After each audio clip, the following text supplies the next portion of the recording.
We're joined today by Ken, the Hustle Bee, often known simply as the Bee. I've known Ken and his buddy Glenn Hustler Hacks for a long, long time. I've been on their show. They've been on my show. We've done multiple events together, including out hustled events, which is something that they do. We've done eBay Opens and other seller events as well. And an interesting fact is we first met at a reseller event in Kansas City, Yep. and they were pretty much responsible for giving me the name Snoop Doggy. So thank you, Ken.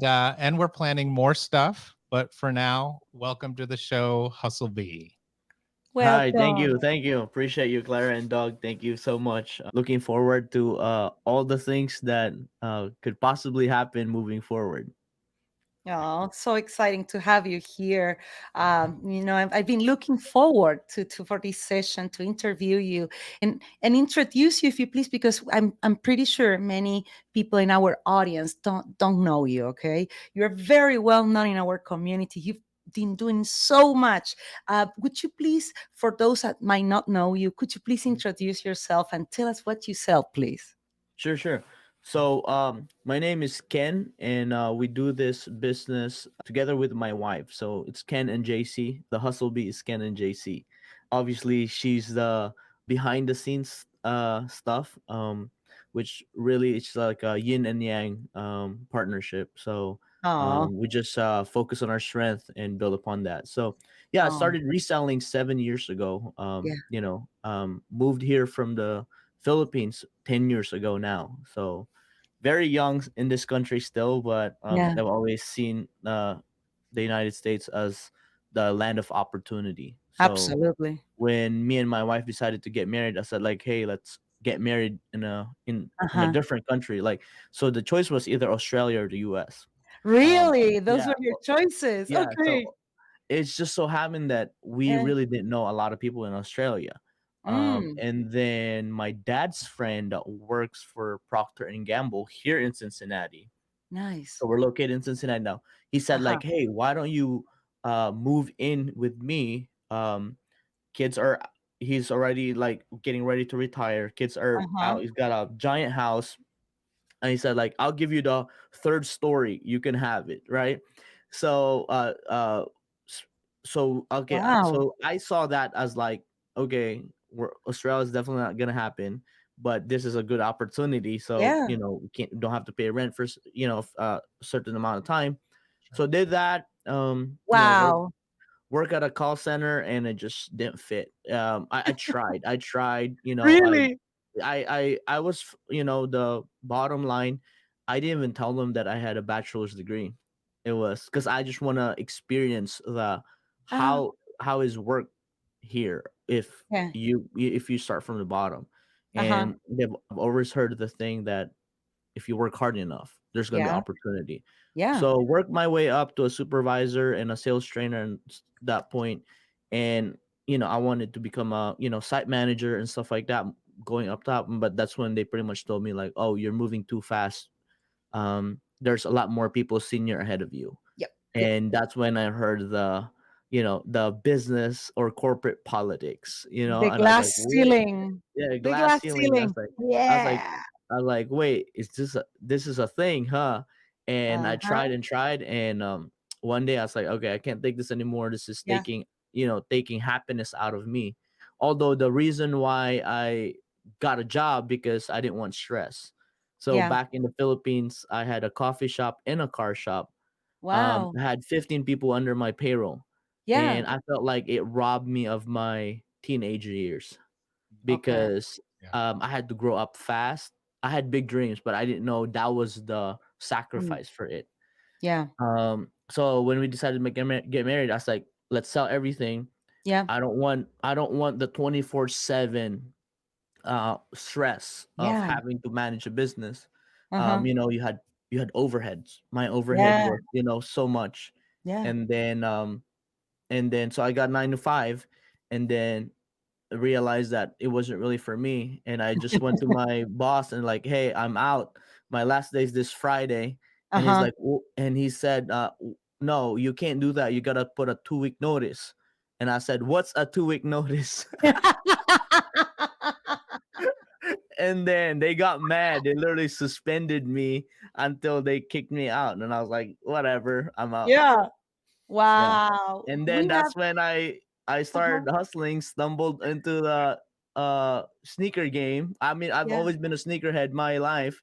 And then YouTube, how to make money selling shoes on eBay, and Yeah. then stumble on Hustler Hack's article that he paid his student debt with sneakers.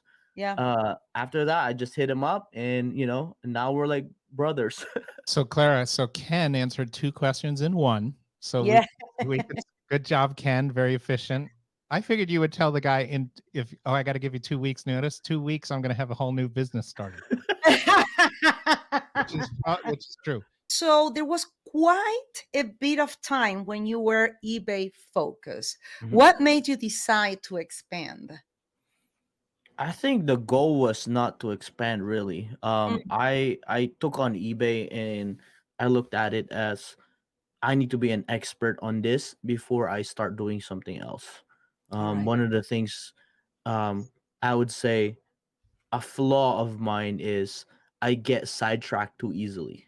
Oh, It's just been I do one project and I do uh-huh. another. And growing up, my parents just pretty much told me like, hey, you can't do that because you'll end Yeah, up not not fulfilling one of those projects. So that was very important lessons that I learned early on. Sometimes I take too many projects on that I end up not having enough time. So learning from those experience, when I saw this opportunity, I was like, I can't mess this up. This is such a great opportunity. I was like, I'm not doing anything else. And this was during that time when I started. Amazon was easy. I mean, easy in a uh-huh. way that you can get Yes. ungated fast. This was 2017. Yeah. There were so many e-commerce opportunity here and there, and Yeah. I was just like, nope, I'm gonna stick with eBay. So it Uh-huh. took me 2 years before I expanded to other platforms like Poshmark and Goat and StockX. Yeah. While everybody was telling me like, Uh-huh. hey, you need to do this, you need to do that, but I'm like, well, if I have 100% of my effort here Yeah. and I go to the next one, I'm not putting 100 here. And I said it's only a matter of time that I'm gonna know this platform in the back of my hand. Yeah. Then I'm not Wow. gonna need as much time to dedicate on this platform. Uh-huh. Um, so that was how I took on that I was really eBay focused. And Yeah. I mean, I think it paid off eventually because my eBay story, our first year we went from zero to $125,000 in sales, all in eBay. And that first year, eBay emailed me. It's like, hey, you're the top 10% seller in the sporting goods category. Wow. And I was like, what? And I was like, and for me, I was like, wow, this is easy, right? But it's not. It wasn't because it had to take so much focus on not try to do anything else. I'm curious, why tennis shoes? How did you get? Super So curious. Why not so anything else? yeah, I played basketball in high school. I mean, I would say grade school. I love playing basketball.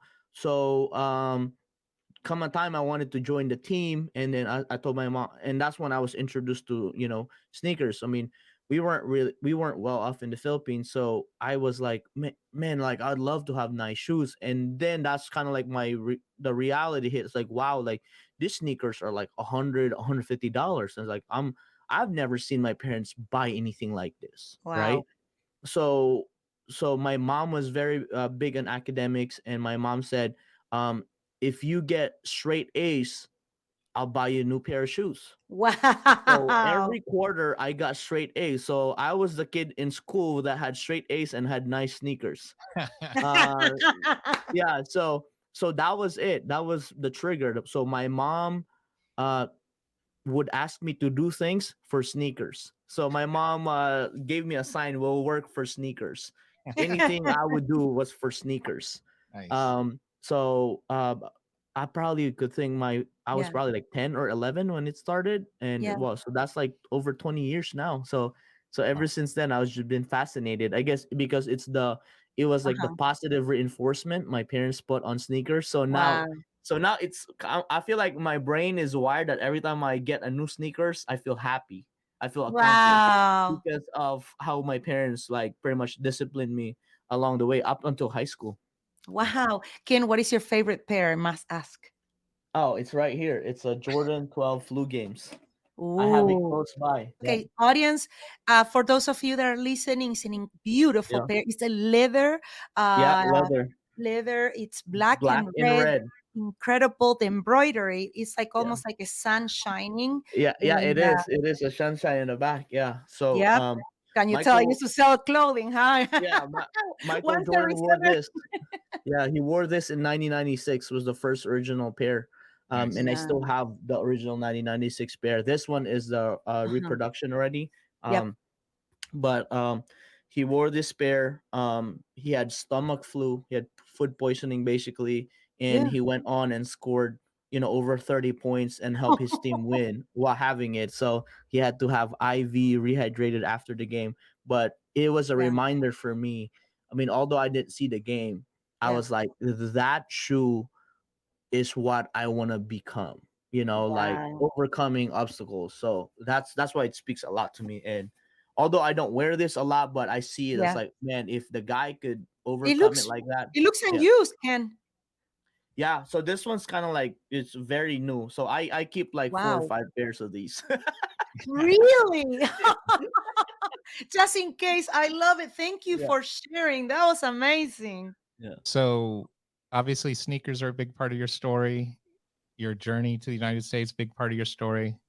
And we've mentioned him a couple times, but he always comes up because he's a big part of your story. So Glenn Hustler Hacks, you Mhm. guys are a tight crew. So tell us how you discovered him and then how you eventually met. Yeah. So I found his YouTube, and I was like, man, this guy's, have put in the time. So that's how I pretty much kind of like measured YouTubers. Like if you've put up videos for a long time consistently, that means like you're into this, and I watch all his YouTube videos. I watch all of them, and I start joining his live show every Wednesday night, and I would just like start commenting and stuff like that, and I would just start tagging him on IG, and that's when I was like, um, really finding, when I go out and shop, I'll be like, hey, look what I found. I start tagging people, and then there was one time I got sick. I Yeah. got sick, and I think it was like two live shows that I missed Oh. that I wasn't there watching and like chatting. And then next thing you know, like he reached out in the DMs like, "Hey man, like are you okay? I've never, you're the guy that's always there, but now Yeah. you're not." So I was like, that's when I was like, oh, this guy is actually a real person. He's not just a Yeah. YouTuber. Like he cares and stuff like that. So Wow. that's actually a story that I don't tell a lot. But Aw. yeah, like it was that, and I was like, whoa, Uh-huh. like I want to meet this guy. Like I Uh-huh. want I want to be friends with this guy because that's when I start getting introduced to the community, right? Like, Yeah. okay, so there's community. There's a community of sellers that are helping each other. It's like Yeah. this is different, right? From instead of like competing, instead of Yes. like trying to like gatekeep, like this Uh-huh. guy's like sharing tips and knowledge for free. I'm like, I said, this is, and I came from a lot of different industry that was very cutthroat, right? You don't Yeah. tell your secrets, you don't No. tell where you Uh-huh. source.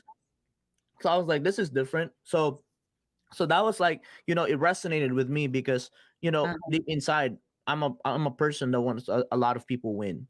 I want them Yeah. to succeed. I would root for people. I would cheer for people. And that's when I was like, okay, this guy's real. So there was a meetup in Chicago because there was gonna be like a reseller event, and Glenn was flying in. And in Chicago is Oh. like 4.5 hours. And I was like, and this was he didn't travel a lot before. Uh-huh. So I'm a lot well traveled than him. I was like, oh, this guy's probably need a ride or something like that. So that's when I offered, like, hey, do you want me to pick you up at the airport? Because I'm driving to Chicago. I have a car. I'll pick you Yeah. up, and then we'll just go straight to the event. And Nice. I actually wasn't planning on attending the event. I just because I didn't have enough money to pay for tickets, Yeah. and I really didn't know anybody besides him that's going. So Uh-huh. I was like, let me just go to the meet and greet. There was Yeah. like a party. So I Yeah. was like, Yeah. Yeah. okay, let's go there. So I picked him up, and he said like, "What time's the meet and greet?" I said, "It's not till like 8." And it was about like 4 in the afternoon. And All right. he's like, "Where's the closest Nike outlet?" And I was like, "Oh, I already like this guy." So we went to Chicago Nike outlet. We filmed some YouTube videos there and stuff like that. And after that, um, we just in 2 months time we went on a road.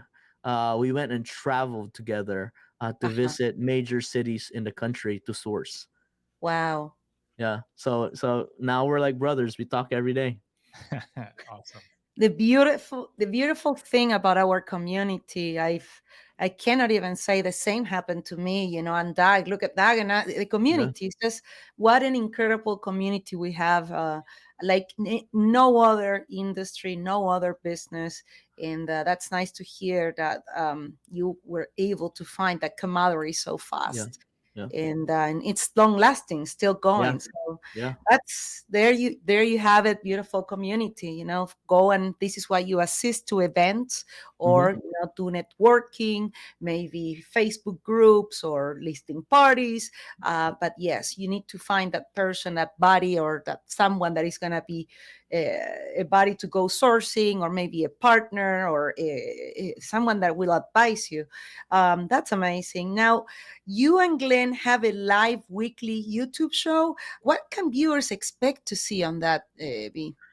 Yeah, so I mean, we've been doing this for like ever since I met him, so about 6 years now. Wow. Every Wednesday night on Hustler Hacks YouTube channel, Okay. we pretty much just talk about business. Okay.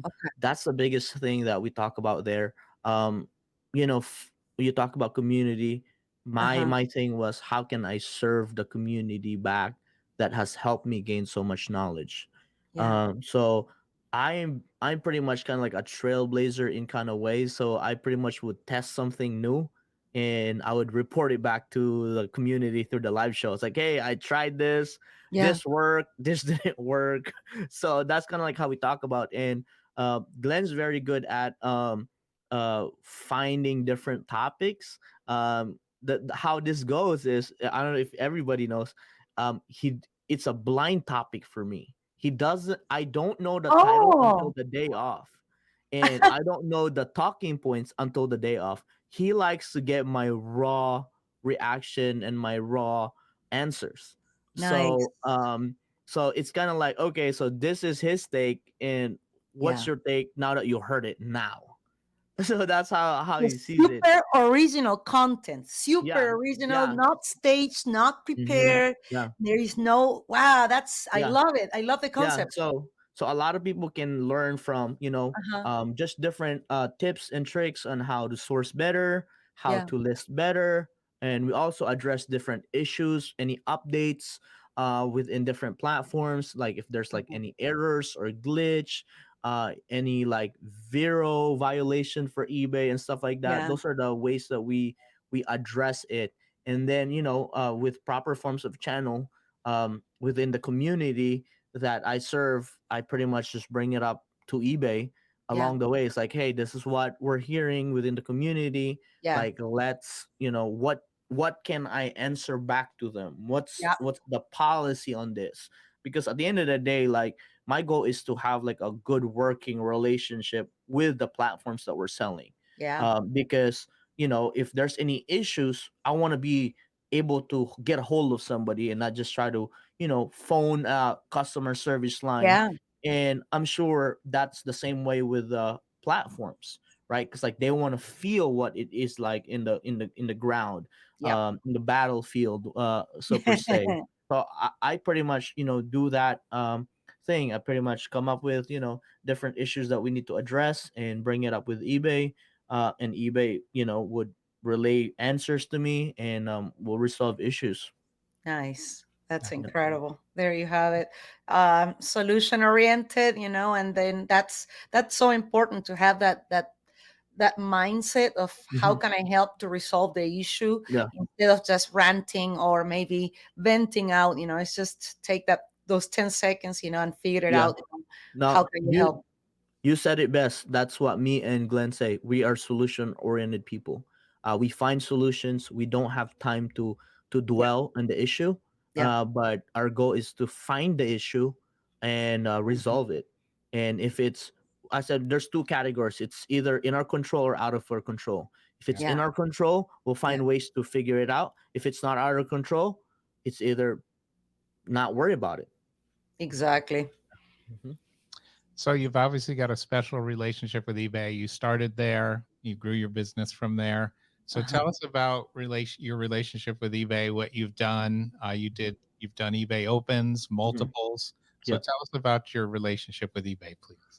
Yeah, so I mean that's definitely has blossomed a lot in the last few years recently.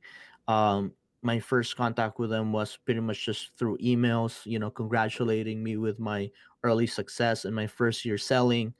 And then the 2018 came. I heard about eBay Open, so we went there.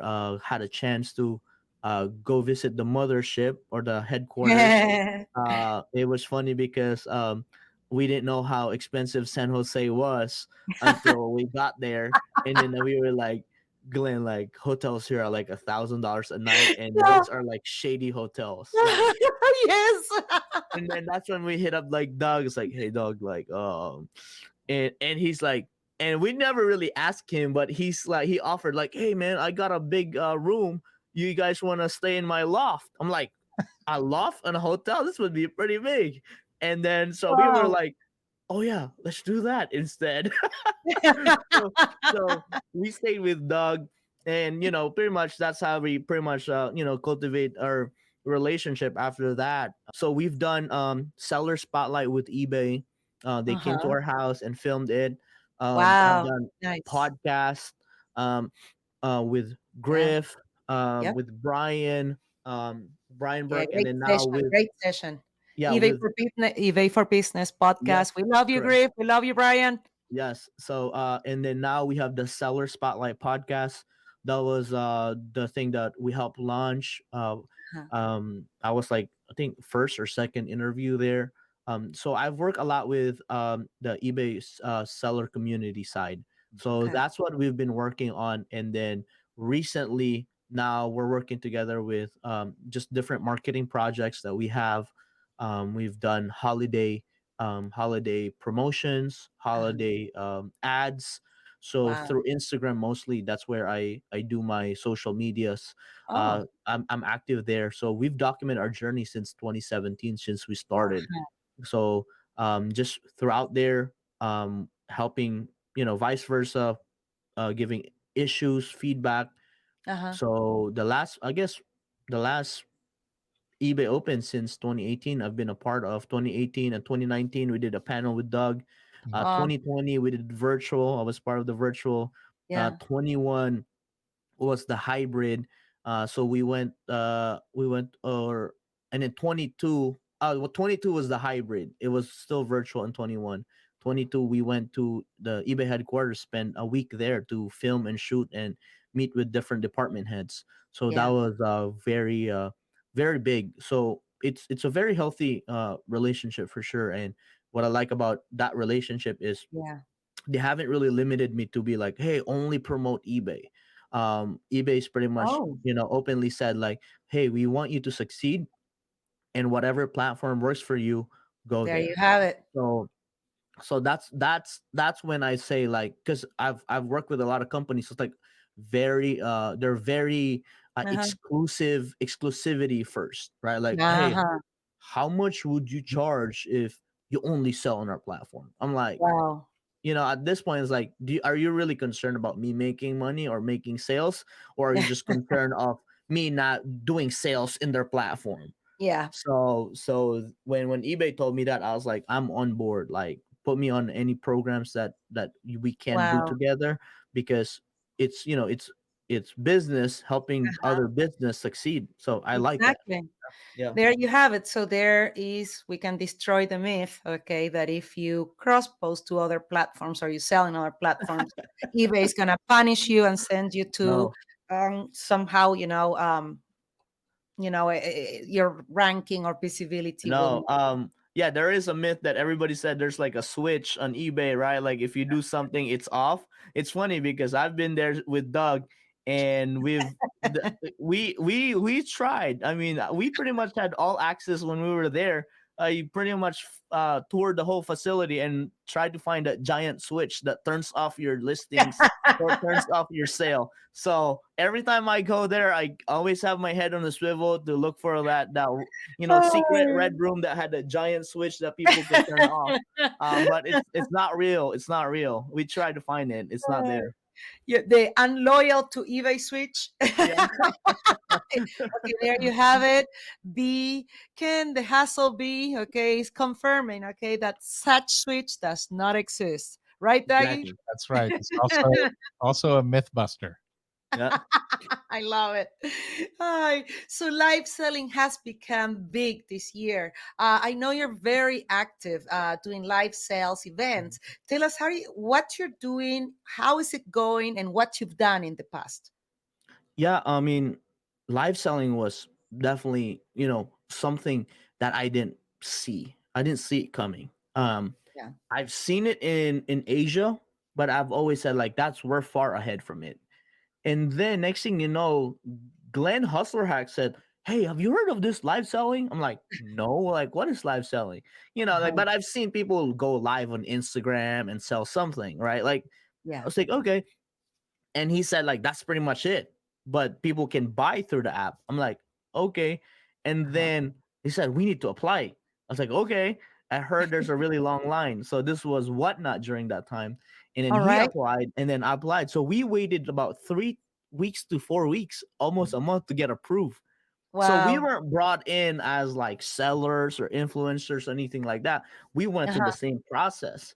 And Okay. then as soon as we got in, and then it was like that 22 was like a time where I was really looking for something different. That Yeah. I didn't know I was looking for something different. Obviously, about this time we've been doing eBay for 5 years. Same thing over and over again. Yeah. I felt like I needed a refresher or like a different challenge. Yeah. That's what I felt like. I would say it was very pivotal just for my own Wow. like mental sanity because Huh.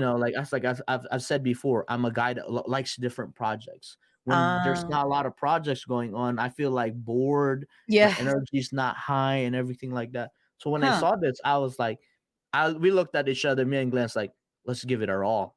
I was like, for at least a year. That's what we said to each other. And Yeah. after that, we pretty much dropped everything and then just went hard and whatnot. Yeah.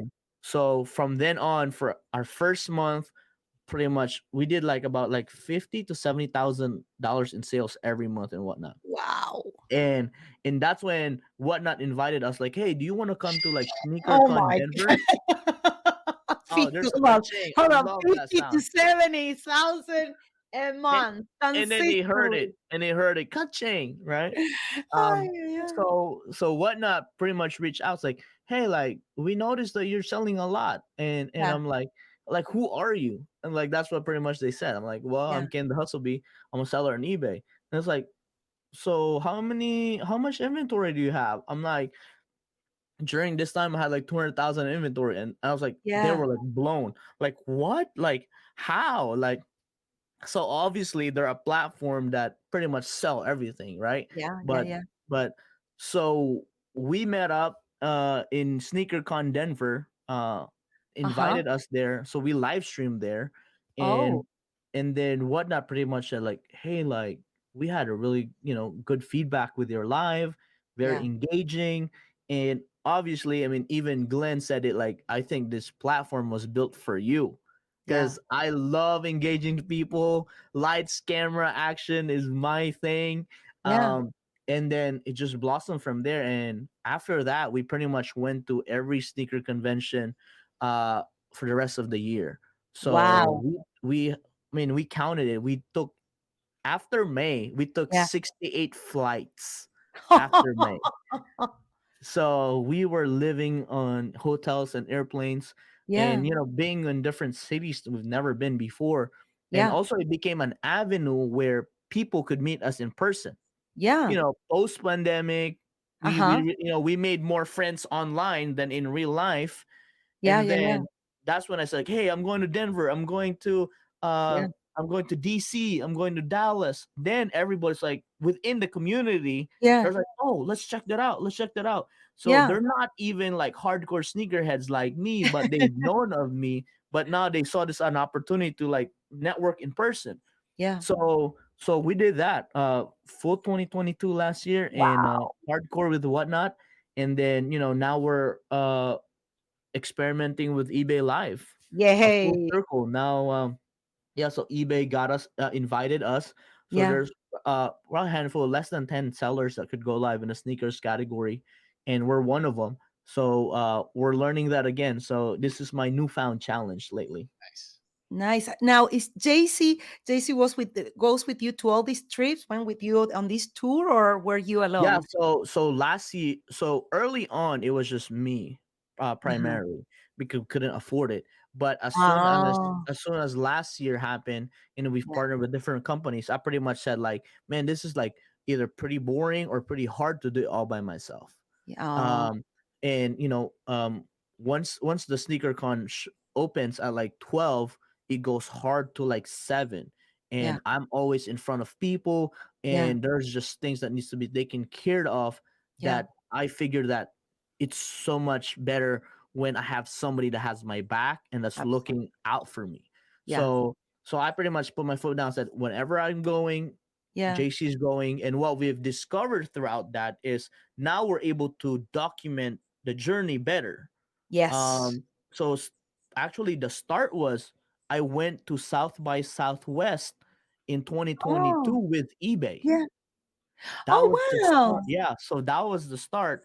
And JC was like filming, and then now we're putting all these IG reels, and people are like, Yeah. yo, like we love this. And I'm like, the only way this is possible is if my wife goes with me or I hire somebody else. So Yeah. now it became like a really a relationship building season for us, because now like after we work hard, we explore different sightseeing, we stay a day or two extra, or we go Nice. try out different different restaurants and stuff like that. So it Yeah. was very fun, but it was intense. It was intense. It sounds like it. Oh, Yeah. wow. Now, curious with whatnot, okay? Weren't you? Mhm. I know that I read the terms of service, and I Mhm. always wonder about this. Weren't you a little concerned that they were running a background check on you upon signing up Mhm. for selling on whatnot? I don't know, maybe because I mean they're the first I think Yeah. platform that needed my driver's license. I know, Yeah. and Yeah. you're agreeing literally to a background check Yeah. Yeah. with them. So I was very curious. It never hesitated. Wasn't not even a Yeah. second thought. Mhm. Yeah, I never. It was definitely something that, now that you brought that up, I mean, I know for a fact that Uh-huh. they're very careful of multiple accounts. Yes. So that's one of the things. It's so hard to create another. I mean, I've had issue with JC accidentally creating an account because it's Oh, like using the Google fill up. It created an yeah. account, and then Yeah. she was like, "Why can't I make my own account?" And then I literally had to bring it up to whatnot. It's like, well, it's your PC open an account under your name, but Yep. it's not verified because you didn't put in your your license. Oh, So I don't know if that's the way that they're trying to facilitate that. yeah. Interesting. Well, Yeah, thank you for sharing that. yeah. So, Ken, what advice do you have for someone looking to get into selling sneakers? Mhm. I would say you have to be willing to learn. Hmm. I think just looking at other sellers. I mean, I know a lot of people. I personally, we have few friends that we know of that are not sneakerhead, Yeah. that are selling sneakers now.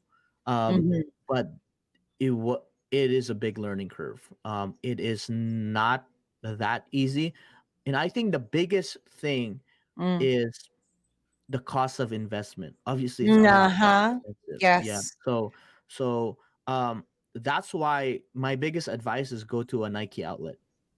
Okay. Submerge yourself in a Nike outlet, because this is one thing that, even though I was a sneakerhead, there were so many other sneakers that I didn't know. Mm-hmm. So early on, I would spend about 2 hours at the Nike outlet per day. Yep. I would just start taking photos and I just start taking product codes Yep. and I would just research them. Huh. Why is this shoe special? How many listings are available? How much this thing sold for? Yeah. So my advice is the same to like every other category seller is. You Yeah. have to be really good at buying. Yeah. Do you? One of the wise eBay Uh-huh. sellers I've heard is that Uh-huh. you make money when you buy, not when you sell. Absolutely. But Yeah, what do you do, for example? Okay, I go to Nike yeah, outlets, which we have a lot here in Arizona. yeah, So when you come, let's go, Ken. yeah. I love the outlets here. That's why we moved here because the Mm-hmm. thrift stores and the outlets is Yep. just incredible. Right. So, when it comes to searching, the shoes, and doing, your recon Right. on these outlets, what would you say is the biggest error that you see on people doing these reselling shoes? What would you say is like, oh no, another one? And you, Well, you, it's you know, we recognize yeah, us yeah, in thrift stores, yeah, we recognize other people yeah, making mistakes, right? yeah. I think a lot of it is they think it's gonna sell quick. I think Uh, that's the biggest factor for it because just because there's 100 sold doesn't mean it'll sell quick, but mm, because there are 1,000 listings available, right? mm, And a lot of errors people don't use the filter. I mm, filter down to the size, yeah, right? Because a size I'm not competing against a size 12 item. yeah, I'm only competing to a size 9.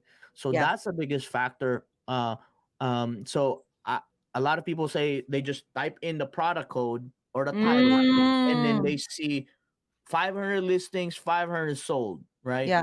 And then they end up buying a size Oof. 8 men's, which is not very No, popular, no. but you would rather buy a size 10 because Yep. there's a lot more size 10 that has sold, so your chances of selling that item is Mm, so much higher than that size 8. Because sometimes you'll see a lot of bad sizes available. yeah. That's the thing in an outlet. That's why it's called an outlet, because all the bad sizes and the Yep. unwanted products, that's why they're Exactly. there, because Nike couldn't move them at retail. That's why it's Uh-huh. discounted there. Or it's either that or overstock, or the Yep. demand is not that high. Mm-hmm. So just because they're there for cheap doesn't mean they're gonna sell for good money. So Mm, I would say I'm very extreme at like researching. So everybody can say, "Oh, you can make money anyway." Yes, you can make money. You can make $1 or you can make $50. yeah. So I am the extreme, and I would only go for like the top 10% possible products. Can So you go to Nike outlets? I don't know. We do this on yeah, thrift stores, okay? yeah, And with my wholesalers, yeah, and can you go to Nike and let's say, hi, Ken, I'm gonna buy 10 pairs of this, 10 pairs of that. I'm yeah, ready to check out. Can you give me a deal? Do you do yeah. that? Uh, They can't because again they have to follow on their policy, and you can't even uh, buy. Used to you can buy 10 per style. Now they've eh. lowered it to 5 per style. You can Ooh, only buy 5 per style in what? total of 30 items. Wow. So Whoa. yeah, so now that has eliminated kind of like the big sharks, because there was a Wow. point in time where you could the limit was $5,000. Buy as many as you want, $5,000. Wow. And there are Uh-huh. days that they would allow $15,000. So when Wow. somebody's beat you there, he could Huh. technically buy the best products off the rip. And that is why relationship building is very important, Uh, because you want to be aware of the deals, mm, aware of when they run sales, mm. or aware. And also it's just you want to have like a harmonious relationship with them. Like there's Yeah. an outlet that I've worked with for 7 years now, and Wow. they didn't know I was hustle bee until last year. They just knew me as Ken because I didn't want to freak him out. Yeah. Oh, this guy's like, taking photo. Because Yeah. it could be two things, right? Either they like you for Yeah. helping, or they'll Or hate you for exposing the location. yep. So yeah, and then now with working with different companies, they saw my videos from different platforms. Like, wait, is that you? Like, yes, yeah.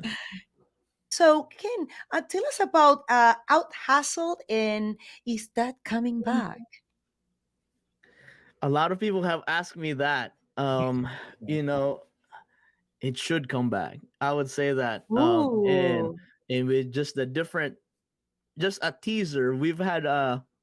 off recorded conversation with Clara, the CEO. We might have something upcoming with for you guys. Um, Yay. it is definitely something that has impacted a lot of people. Yeah. We did it in 2018 and 2019, and Uh-huh. up till this day, they credit a lot of their it was a milestone. It was a mile marker for their business, Wow. to get to the next level. That's our goal Yeah. for Out Hustle, is to get your business to the next level. It's we did in-person events, workshops, all day, Wow. hardcore workshops, Yeah. strategy down to like a goal setting. Yep. It's very tangible Yeah. learning experience for the people that have attended. So yes, I would say it's coming back. Keep on the Yay! lookout. Keep on the lookout.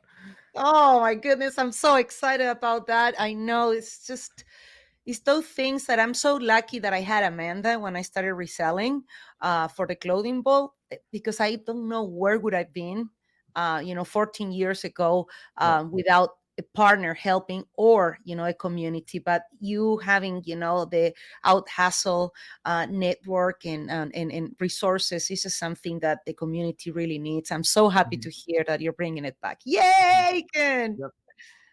It's awesome. The out hustled events, what you do is awesome. And like Yeah. you said, you've helped so many sellers. And then we've got Camp Listing Party coming up. You'll be a speaker there. So Mhm. can you tell us a little Yay. bit about that, please? Yeah, so I'm very excited about this. It is definitely I feel like going back to my roots. I was To tell you honestly, I was the most excited about this event this year. Um Being invited, I was like, wow, like I literally had to stop in my tracks. I'm like, this really like kind of like brings me back to my core, because network sessions and conferences like this are really what sustains your business, because in business there's ups and downs, and then a lot of what happens during these events are meeting of the same minds, meeting of the same people that have goals in life and that are pursuing something, and Yes. there's so much power in that.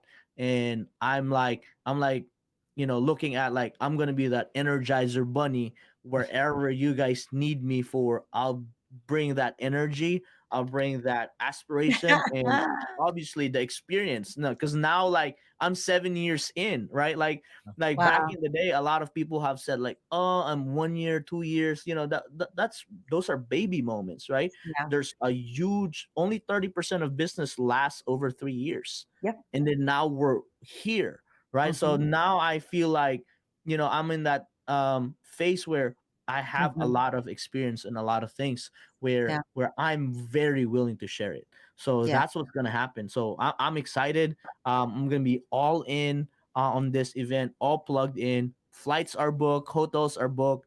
I'm excited. The Energizer B is coming Yeah, to exactly. I will be buzzing. I love it. All right. And then what is next for the Hasselby, please? That is really something that we've been thinking a lot of this year. Yeah. This year have been a lot of content creation. I've been learning a lot about using a professional camera. So trying to have a higher quality video, higher quality of just elevating it to the next level. Yeah. As far as the business, at the end, I would like to just maintain. I'm not trying to like exponentially grow. I mean, the Uh-huh. last 6 years, it's always been the lowest we've grown was 50% growth. Yeah. And this year, I'm like, it's kind of like a year where I'm trying to set us up for the next 5 years. I'm not Yeah. trying to take on a project too big Yeah. that I won't have enough direction. But definitely, um, being invited to camp listing party, I think this is one of the things that it's a step outside of my comfort zone, Yeah. because it's not just sneakers. That's the Mm. biggest thing.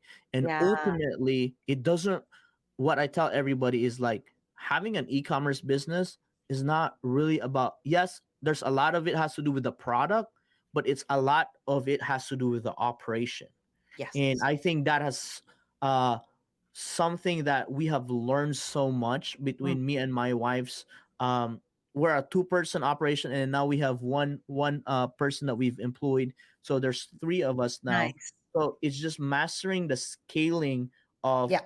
the business building processes. Yeah. That way you could get to the next level, Exactly. because I don't want my ceiling to be my business ceiling. Yeah. So it's really trying to find a way where I can improve on different category, but also it's like, me and my wife say this, like, we're very fortunate and very blessed No. to be making the income that we're making, Yeah. and ultimately we really don't need anything else financially. I Yeah. mean, we are living really well compared to Yeah. where we're at. So Yeah. now it's like a lot of the downfall of a lot of people that have made money is Mm. they lack meaning, they Yes. lack fulfillment. So Purpose. Uh-huh. yeah, this brings me so much fulfillment to share Mm-hmm. my story, Yep. to network with other sellers, to teach what I have learned. Yeah. A lot of them are what not to do, probably, don't do this because I failed doing this. And that's okay, like life is about learning what not to do and Yes. experiencing what could possibly work. Yeah. So that's what I want to share, and I think that's where Hustlebee is going to be next. Hopefully, kind of like a big brother kind of figure, Yeah. and try to like guide the next sellers, or ultimately challenge and energize the ones that have done it longer than I am, that Yeah. in a way are stuck and are looking for what's their next purpose. What a great answer. What an answer. In what I love the most about what you just mentioned is that you're keeping yourself very humble, even though you're exceeded your financial, your abundance goals, Mhm. whether it's happiness, time with family, um, financial stability. But it's really nice that you are understanding that sometimes, many times, when Mhm. people have access to abundance, it's like you get unplugged from Yeah. reality, and you lose that purpose. And Mm. through helping others, it's just incredible. That's what I always say with Amanda, about List Perfectly. Is we love helping other people make money, make it faster, and it's just such a rewarding purpose. And again, thank you for doing this for the community. We really need you, Ken. Thank you for this opportunity, for sure. Yeah. And so, so B, it's always great and inspiring to talk to you. And I always learn something when we talk, whether it's casual, whether it's business. So before we let you go, anything to add? I always say never settle. There you go. Um, Ooh. that's our biggest thing, and if Mm. we are faced with challenges in life, I always say, like, can we overcome this? And the moment you overcome is the moment you decide that you're not settling on this current situation. So I tell everybody and challenge everybody to audit every areas in your life, Yeah. and are you settling, or are you going to make the decision to never settle? So that's the two words we live by: never settle. And if you're happy, then yes, you keep it. But if you're not happy yet, if you haven't attained it yet, don't settle. Go for it. Nice. Nice. Thank you. And you've always got a Amazing. smile, always got a smile on your face. Yes, sir. All right. Well, thanks for joining us, Ken, the Hustle Bee. It was always great to talk to you. Thank you, Ken. Thank you so much. Thank you for this opportunity. We'll see you soon in person.